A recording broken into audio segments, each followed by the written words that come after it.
Ooh, Yeah. especially considering we got done at around 11:30, I think, last night, and then we made it here to the track for drivers meeting at 1:30.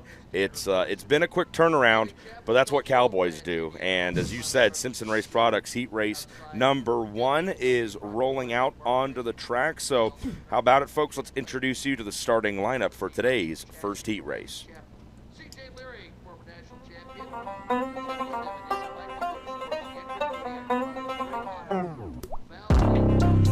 Here's how the lineup for the first heat race of the afternoon here at BAPS Motor Speedway, brought to you by Simpson Race Products.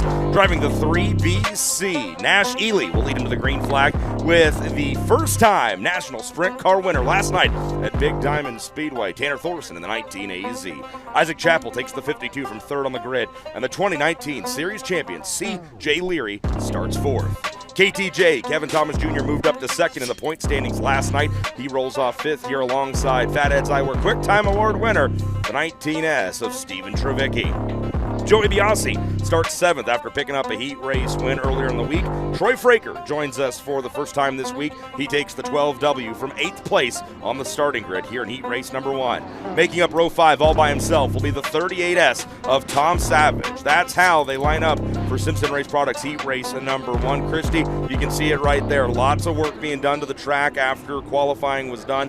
It was hairy here. It's a pair of long straightaways and then tight corners that don't have a lot of banking in them. Yeah, this is what you might call a paperclip, and you wouldn't think so because it's a 3/8 mile. I mean, it's a fairly large racetrack, Tony, but the corners are really tight given the shape of the racetrack, and you could tell in qualifying when those guys went in, they almost completely let off to get turned around in the corner and then pick back up on exit. Well, and I talked to the drivers and some of the track staff here, and I said, it looks like you guys are they're hitting a rut into 3, and some guys said, yeah, there might be one down there. Honestly, I don't really know. It's just that it is the epitome of the phrase dry slick is what they had to deal with during Fatheads Eyewear qualifying. And I expect that that's what we're going to see as the night continues as well. Shane Cottle won here back in 2013. Robert Ballou scored a win in 2015 en route to his Nationals championship. Chris Wyndham got the victory in 16. Tyler Courtney, who celebrated a birthday yesterday, got the win in 2017. And then the madman Robert Ballou did it again in 2018. The green flag is out, and we're racing here at BAPS. Crazy start as Nash Ely slides up way wide and makes it 3 wide into the opening corner, but it's going to be the driver on the inside of row 2, Isaac Chappell, making the most of the start, but it's not going to count as yellow flags wave. Yeah, the yellow flag out, so not happy with that one in the tower. But talk about wide, Tony.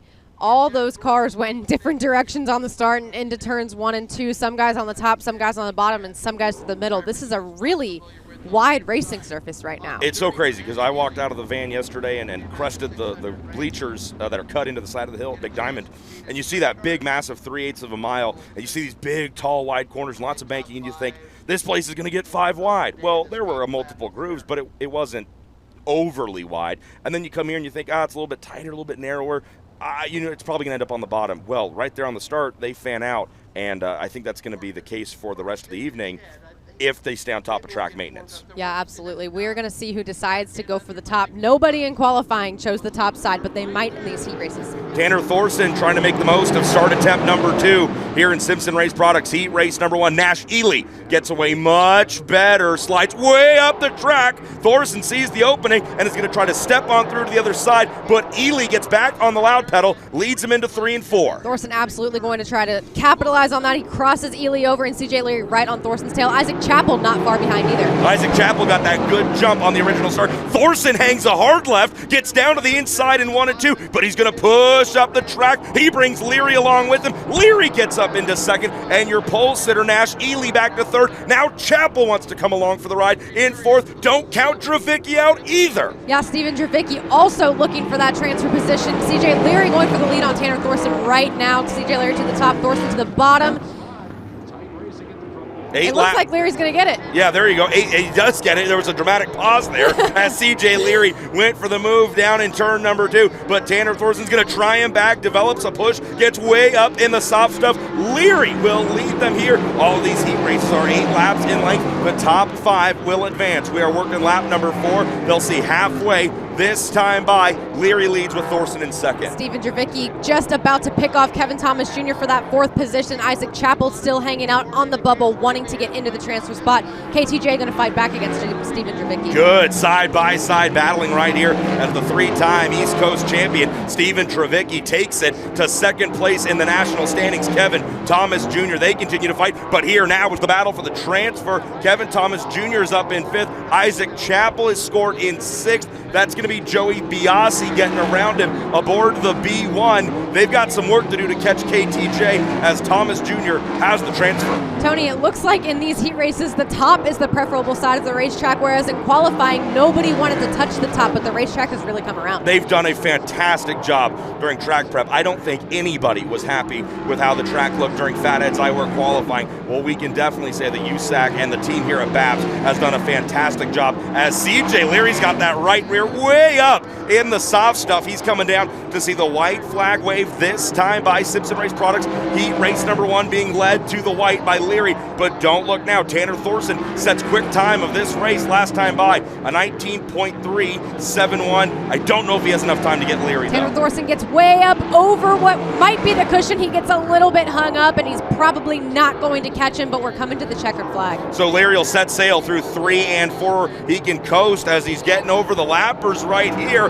Leary wins Simpson Race Products heat race number 1. Thorson comes home in second. Nash Ely backslides to third. Dravicki fourth. KTJ transfers on in fifth. Biasi, Chappell, Savage, and Fraker will have to go to the Elliott's Custom Trailer semi-feature. Ooh, that was a good heat race. It is hard to say what was happening with those lap cars right there. I couldn't make any sense of what was going on there, but it looked like one was maybe hooked on the other or just kind of pushing them down the straightaway. Definitely hard to tell what was happening there. Well, when you don't have any dollars, you can't make sense, so let's not try. CJ Leary the winner, Tanner Thorson second, Nash Ely, Dravicki, and KTJ will transfer on. Our young Drake York is downstairs ready to talk to CJ Leary. Number 1, 5th place last night. CJ, you and this team have been building great chemistry over the last couple nights, but with the track being as slick as it is, do you really have to watch your throttle control throughout this track?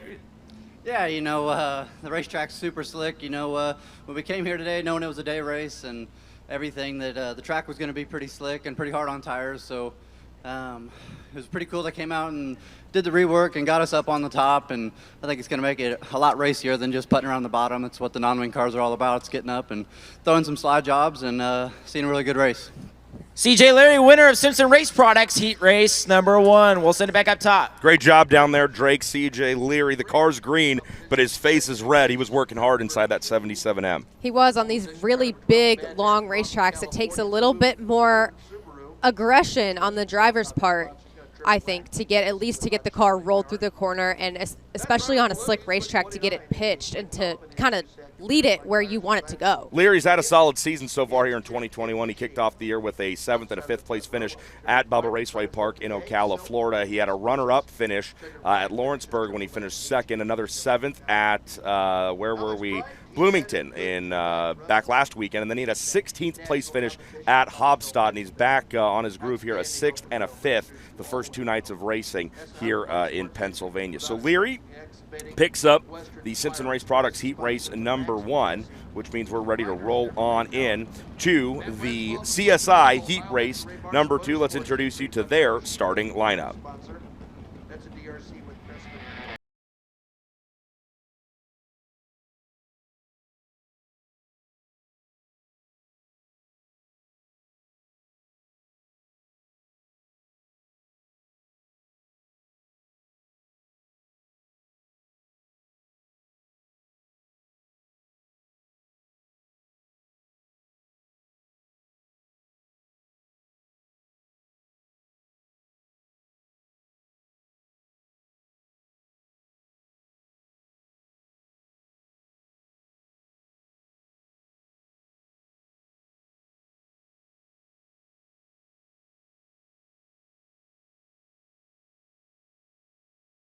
leading them around in the Eddie Gilstrap Motors pace truck from Salem, Indiana. The field getting ready to go. Baloo, solid. You talked to him during pre-race, Christy. He's the only USAC national sprint car driver to score more than one win here at BAPS. He is, and he was really confident in that 12 car. We talked to him today, and he just said that, you know, he's been catching a lot over the past 2 years, but now he's finally pitching. He said that he's worked out some kinks that he had with the race car. He thought that, you know, he was going to reinvent the wheel for a while and tried some new things and decided that that wasn't all it was made up to be. So he switched some things back, and now he's got it headed in the right direction. Nothing like a good baseball metaphor here at the short track.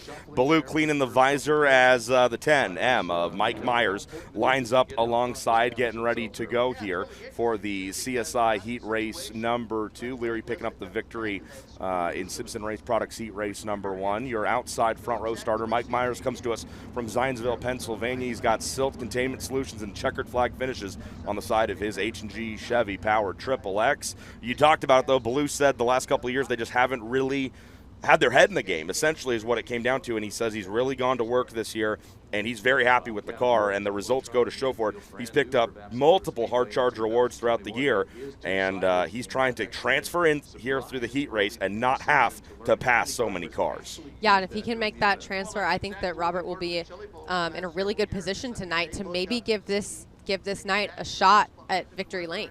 So here we go. CSI Heat Race number 2, the field making their way around here. Baloo and Myers, your front row. Brighton, Westfall, row number 2. Stockton, Maddox, Smith, and Danner. Green flags out. They're as low as they can get in turn number 4. Myers is going to race Baloo down into the opening corner. Baloo skates a little bit, but he has him covered. Baloo leads through turn number 1. Alex Bright just right there on the bottom, but Matt Westfall going to challenge for second, third, maybe going up to first, and Alex Bright going to give it right up to Robert Baloo and Matt Westfall as he slides from the bottom of the top. Oh, they nearly touch. Westfall jumps on the binders, and he made the executive decision there to not pile them up. Meanwhile, Chase Stockton's way down on the inside. That should be for the 3rd position. They're 3 wide for P3. Stockton, Maddox, and now Matt Westfall. Matt Westfall incredibly fast in the CSI Heat Race number 2. He's lost several spots there, but now he's going right back at it for 3rd and 4th. Oh, man. Matt Westfall, I mean, he made an executive decision there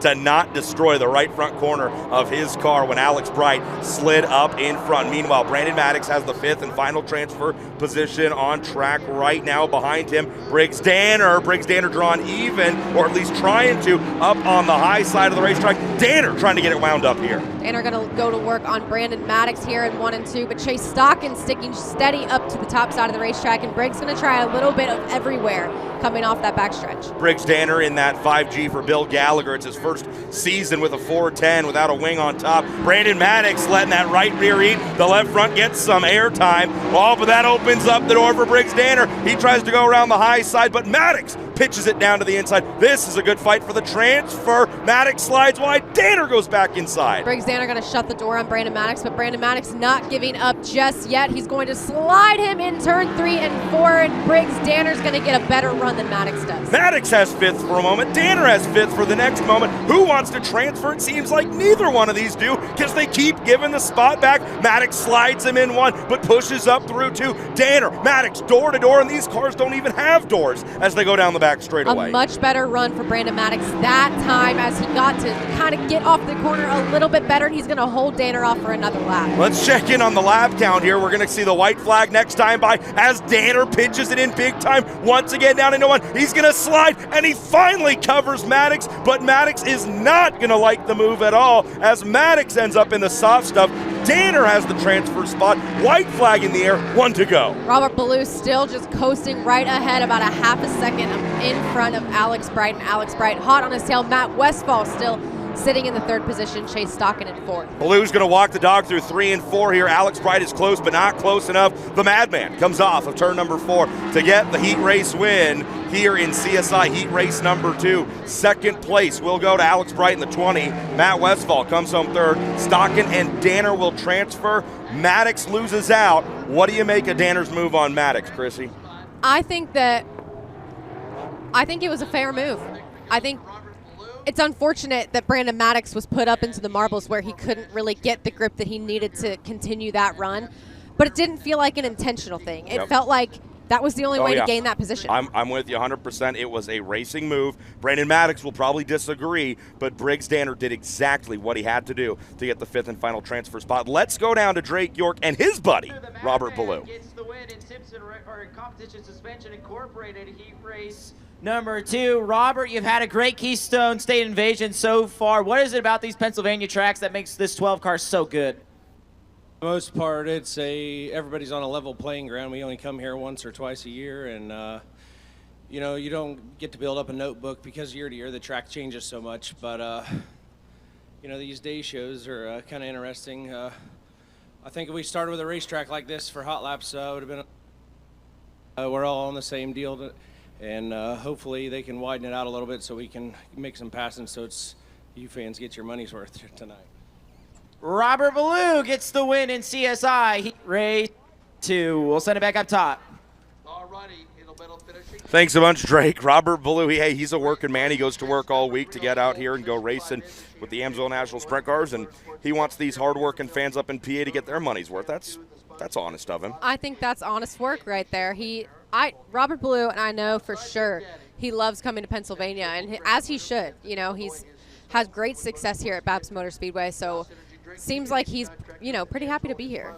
Warren Alston and Nicole Flood up in the starter stand here for us as we come out east with the USAC Amsoil National Sprint Cars. They're going to wave the yellow flags here and push off with the 3rd heat race of the afternoon here as we get ready to go. It will be time for the Indy medal finishing heat race number 3. And as the cars begin to get pushed off here, let's go ahead and introduce you to the starting lineup.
Three. And again, I don't want to belabor the point. The track was not as good as they'd like it in qualifying, but I think they've done a fantastic job making it race really well here in the heats. I agree, and just like Robert Ballou just indicated in his interview, it's on its way to becoming a really racy surface. You know, you can see the cushion starting to build on the corners there, and especially on exit. I think it's going to end up being a pretty good racetrack. It's funny. I thought it was already pretty nice and wide. Ballou wants it a little bit wider, so who knows how it's going to go there. We saw a great fight for the final transfer in the CSI heat race between Briggs Danner and Brandon Maddox. Danner ended up getting the spot, but we've got a whole new race for another transfer position here. 5 cars will move on from this 8-lap Indy medal finishing heat, race number 3. It's going to be Paul Nienheiser and Chris Wyndham. Seeing the 1 to go right here is Dave Thompson, the official in the blue USAC jacket, shows him the rolled up yellow flag, 1 to go at the line. It's going to be, Nienheiser and Wyndham, the front row. Making up row 2 behind them, Swanson and Bacon. Ricky Lewis in the 11L and fellow Californian Justin Grant make up row number 3. Timez and Billy Ney, row number 4. Couple of heavy hitters in this one, Tony. And as you said yesterday, every USAC heat race has hitters in it. I feel like sometimes it's definitely more noticeable than others. Thank you. That's what I'm saying. That's what you're getting at, and I'm with you. You got Bacon and Grant, who are 2 of the top 3 in the championship standings, rolling into this afternoon here at BAPS Motor Speedway. But they're all even when the green flag waves here, and Blue made another great point. The track, it's been so long since they've been here, everybody is a little bit more on even footing when we come up here to Pennsylvania. Nienheiser and Wyndham getting ready to go as Warren Alston throws the green flag, and we're off and racing here in Indy medal finishing heat race number 3. Paul Nienheiser going to lead him down into the corner, and he pulls a little bit of length on Chris Windham, but he slides up and gets over top of that cushion just like Brandon Maddox did, and Chris Windham going to take advantage. 3 wide at the back of the pack. That's going to turn into a battle for the transfer as Grant is right in the middle of Brady Bacon and Ricky Lewis. They all sort themselves out for the entry into 3. They fan out again on the exit of 4. This track is pretty wide as they are all over each other for every position on the track except for the leader. Oh, Lewis climbs the cushion and bounces off the Armco in turn 2. Is he able to keep it going? He's trying to straighten it out. No yellow flags waving yet. He hasn't gone around. It looks like the right rear might be flat on that 11L just by the way it's handling, Tony, but we'll see if they put the yellow out. They have not yet, so we will keep going forward. Paul Nienheiser getting a little bit twisted up on the cushion, but don't count out T-Mez. Thomas Meserol up to 3rd, and the yellow comes out. Man, that cushion over in 2 is kind of jumping out and biting him. It is a little bit. Whew. Man, Ricky Lewis, the first to fall victim to the cushion on the outside of 2. There you see the driver of the 11L with the beautiful foundation on the side. Ricky comes to us by way of Oxnard, California. He sits stationary waiting for a push. Looking to see, do you think maybe that right? No, he just had the wheel cranked a little bit to the left. Thought maybe the right front was knocked in a tick, but the front end looks okay. It's hard to say what kind of damage was caused by hitting the wall. It looked like, the way that it was kind of twisting up on him after the incident that maybe he had a flat right rear, but that's clearly not the case. So Lewis will get a shove here from Matt McCarty in the USAC side by side, and gonna see, he's gonna check it out, twist the steering wheel a few times and see what's wrong, possibly. I was wondering if it was the Jacobs ladder, but it's hard to see from here. Yeah, it is, and Lewis is going to take a right turn here off the track, so his heat race is done. And that's tough because as well as he qualified up inside the top 6, he could have been sitting really well had he transferred for where he was going to start in this A-main event. He's going to have to go to the semi and do a little, the semi and do a little bit of work. Yep, so that moves up all of the people who qualified just behind him. That moves them up 1 position.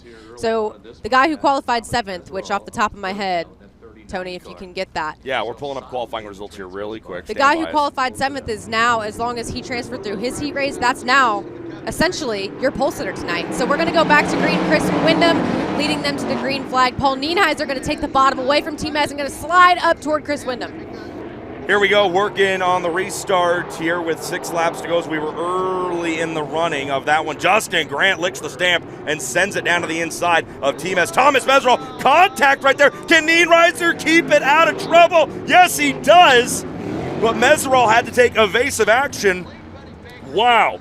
So Nienheiser had Grant slide up into him. Nienheiser got it way twisted. He comes back down the track, and Meserol did everything he could to stay out of him, but it looks like it bit Meserol a little bit. It did, and the left rear is flat on the 5 end of Paul Nienheiser. We just saw Meserol definitely got some damage on the rear end as well. Wow, that was a pretty big moment as Grant just pushed up the track, as we've seen so many guys do over there through the middle of 3 and 4. He bumps into the left rear of Paul Nienheiser. Nienheiser drove that thing real hard to keep it from getting sideways or going up and over. Let's take a look here at the replay instead of relying on me to describe it to you. Here we go. So Grant makes a huge move on Meserol. That carries him up. Nienheiser had gotten into trouble already because he was on the bike, and those two just came together. And then when Nienheiser comes back down, Meserol had nowhere to go. And the left rear, Devin, if we can play that again, the left rear, Thomas Meserol just explodes. Yeah, so you have to watch carefully. Here it is. Yeah, Nienheiser got into big trouble up on the top of the corner, and then Grant comes down. Nienheiser absolutely driving that thing to the right. Jake Swanson runs into the back, and the left rear carcass explodes on Meserol. And lucky for Jake Swanson. How about some luck for the 21AZ that he was able to make it through that unscathed? Man, T-Mez, he's probably never going to bring his own T-shirt trailer to a race again because, yeah, there it is. He's having some tough luck, and that is a shredded left rear if I've ever seen one. Man, that's just a freak deal. That you hate that for Meserol, man. Oh, that stinks. Hey, speaking of going back to that trouble with qualifying, the guy that qualified 7th you were trying to think of, it's CJ Leary. He drives the 77M for Bill Michael and Michael Motorsports.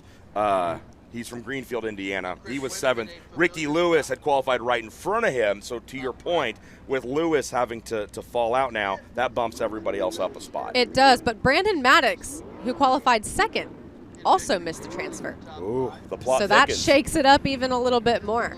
TNT, we know drama. We do. Here at BAPS. We do. So this Indy Medal finishing heat race number 3 taking a little while to get worked out here. 2 yellow flags before the halfway point in this one. Chris Windham is your leader. Man, Paul Nienheiser, I mean, he just had that thing as far to the right as you could to try to drive out of that slide that he was in after contact with Justin Grant. Windham, your leader, Nienheiser second. Meserol scored in third, and then Grant back behind him, but Meserol's obviously going to get removed from that position. Grant will get pushed up to third. They should be seeing the 1 to go next time by. And a guy who's been totally uninvolved in all of this chaos is Brady Bacon. Brady Bacon's just waiting for his moment to be able to make a clean move, and he knows he's sitting in a comfortable transfer position right now, so he's not too worried about it. And as a championship point leader, that's exactly what you have to do. You have to have just solid, consistent heat races. If you have to go to a semi and your main event, you can't do anything too crazy, too flashy. That's how you collect the points, and that is why the Broken Arrow, Oklahoma driver Brady Bacon leads the standings. There's a look at Paul Nienheiser. Not too much damage there. No worse for the wear after that crazy moment over in 3 and 4. Left rear. It was down. They got Okay. it changed, and now he's back to finish up these 6 laps of Indy Medal finishing heat race number 3. As if the KO Motorsports crew doesn't have enough on their They're hands. working hard. I hope that they got a raise this week. I think Nienheiser's going to take him out for dinner, maybe. Maybe. Hopefully. Get him a few cold nosses. Maybe. Give him the energy to keep going this week. We've been pounding nosses in here, and we're getting ready to go back to Green Flag Racing. It's Indy Medal finishing heat race number 3. Windham and Grant, the top 2. Nienheiser slides to the back after getting the left rear worked on, so Jake Swanson inherits third. Brady Bacon in a transfer spot in 4th. And that will move everybody up a spot here. The 83S of Billy Ney into P5. Green flag is back out as we near the halfway point. Chris Windham again leads them down into turn 3, but Justin Grant going to choose the high side. Jake Swanson gets a little bit caught up, which lets Justin Grant pull away. He's right on Chris Windham. Grant draws a bead on Windham. It's a pair of NOS energy drink drivers slipping and sliding through 3 and 4, but Windham, a gasser, stays up on it and drives back to the lead. Justin Grant threw just a bit short of a slider on Chris Windham, but Chris Windham knew it was coming, and he kept driving his 19 machine around the outside to avoid Justin's slider. Christy, when it comes to sliders, size is everything, and Justin Grant just did not have it ready for Windham here as they see the crossed flags. 4 down, 4 to go here in this one. The Canton, Illinois driver, Chris Windham, trying to stay out in front, and he and Grant are both rim riding here at the halfway point in this one. Tony, only 6 cars left in this heat race, so only 1 car is going to the semi-feature. Everybody else goes straight to the A main. Yep, exactly, with Lewis and Meserol knocked out of this one. Paul Nienheiser finds himself currently on the outside looking in. Great battle, still right up front. Windham, Grant, nose to tail tank here. Windham bobbles a little bit through 2. Grant sees the opportunity. He's going to try him once again here in 3. That's a much bigger slider. Now, is it too big? Once again, Chris Windham called his bluff, but Justin Grant might pull it off this time instead. Chris Windham to the bottom, Justin Grant to the top, and Chris going to slide up just a little bit to try and take Justin Grant's line away. Great stuff here in Indy Medal finishing heat race number 3. Windham out in front. Grant in second. Brady Bacon is your quickest car on track. And there you see Jake Swanson in third. He's trying to get up in the middle of this as they see the white flag, 1 to go. And Chris Windham wants that heat race win bad, Tony, because his qualifying was not enough to put him in the front of the feature field, but this heat race win would be. Grant wants to try and stop Windham from scoring the victory. They both push up through 3 out of 4. Windham's going to be able to hold it off. Windham wins Indy Medal finishing heat race number 3. Grant comes home in second. Swanson transfers on in third. Brady Bacon fourth. Billy Ney holds off Paul Nienheiser for the transfers position. Nienheiser, Meserol, and Lewis will end up going to the semi. Man, for a heat race, Tony, that was some of the most exciting racing I've seen in a long time. It's getting hot in her. It is getting hot in here. Chris Windham gets the win, so that means he'll be pulling down to the infield to talk to R. Drake York, Grant, Swanson, Bacon, and Ney, the transfers. Let's go down and hear from Chris Windham. And we'll go down track side with Drake York. Chris Windham wins Indy Medal finishing heat race number 3 in a thrilling fashion. Great battle with Justin Grant down to the wire. Chris, with the way the racetrack is right now, is it kind of a slider be slid racing surface?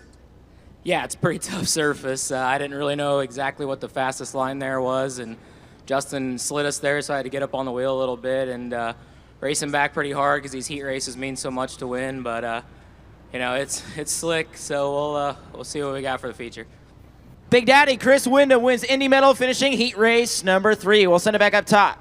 Thanks so much, Drake. Chris Wyndham getting the job done here in Indy Medal, finishing heat race number 3. So Wyndham will get pushed back to the work area, the attention of his Hayward Motorsports crew, and they're going to go to work on it. Wyndham, you know, he kept it honest right there. He said, yeah, the track surface is still pretty tough to try to get a handle on. That's tough news for him, but the good news for us is, golly, that was good racing. That was good racing. So, like we've said, the fans are going to get their money tonight from the BAPS Motor Speedway. Going to get their money's worth, I should say. Exactly. Maybe they'll give out money. We don't know. They might. That'd be a great promoter. He might win Promoter of the Year.